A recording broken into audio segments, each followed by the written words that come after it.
Chorizo gurpildunak. Kirola egin nahi zutela eta Irits, Martin Bertso eta Tiritatxo txirrindulari taldean sartu dira. Ikaragarri gustatu izan baitzaile beti biziketa.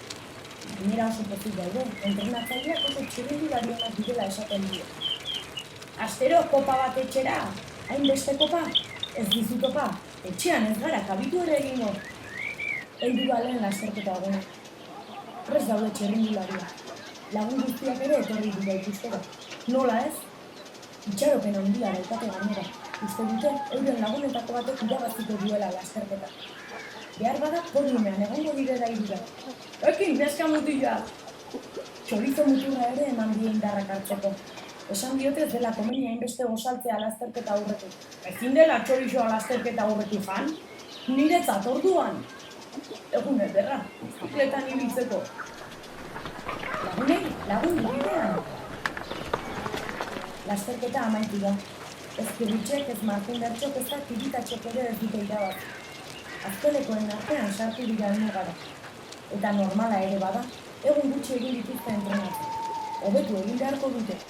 Hau porrota, lehenengo geratu behar eta 40garrenaren atzetik geratu dira guztiak. Esperantza handia zuten guztiek lagunean. Zalantzarik gabe irabaziko zutela uste zuten. Baina ez dute pentsatu, zein zaila den irabaztea, zenbat txirrindulari dagoen, honako guztiak.